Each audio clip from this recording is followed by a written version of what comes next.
Talking with Kenny McPeek about his contingent for the Fall Stars Weekend Stakes races. Let's start with the opening day, Grade 1 Darley Alcibiades, and you've got Fully Living going in that race. Ran behind a couple of bears the last couple of times. How's she coming up to this race? She's coming up good. I kept her in Saratoga for her last workouts, and she ran against some toughies up there in New York. But we're looking forward to stretching her out. I think a mile on the 16th to hit her right in the head, especially the first wire. But she's a very classy filly. I think she's got a big future. Why the first wire? Well, yeah, but I think just the way she settles in a race and going to the first wire will be to her advantage. What about racing on synthetic? Has she trained on it? She hasn't. Trained a bit on it maybe in the spring, but since then she's pretty much been in New York. But I don't think she'll have any trouble handling it. What stands out about her as she's come to hand for you this summer? Just a really classy filly, from a great family.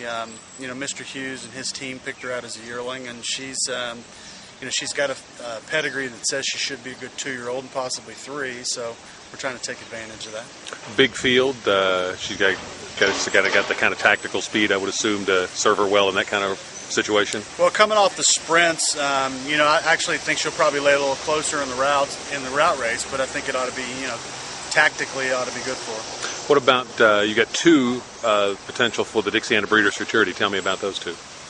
Java's War, he was second in the special up there in Saratoga in the middle of the meeting.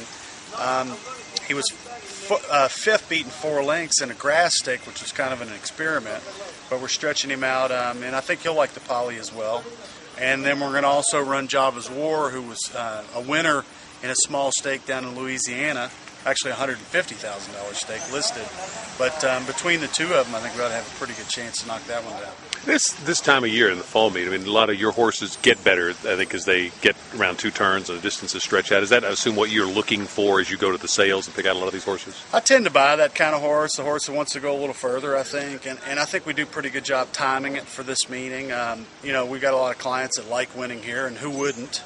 But, we've got a lineup that's pretty well set for this fall, and hopefully we can continue our run of training titles. I think we've won 3 in a row and like to make it 4. Son of a Samurai, you've got going in the Bourbon on Sunday, and went from Ellis up and won a real nice effort up at Saratoga. Tell me how he's coming up to his race.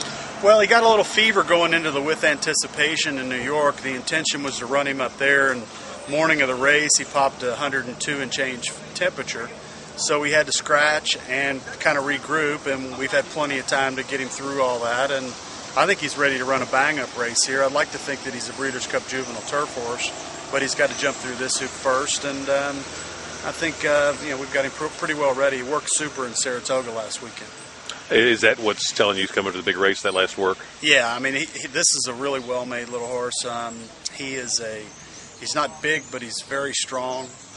And I was kind of in a position where if Java's War ran on the grass, I was going to have to run him as an entry in the Bourbon. But we'll take one horse over there for the Bourbon, and just Son of a Samurai. The others, you mentioned you've got the Eye on the Breeders' Cup with Son of a Samurai. Do you have that Eye on the Breeders' Cup with the others? Yeah, I think Java's War could be that kind of horse.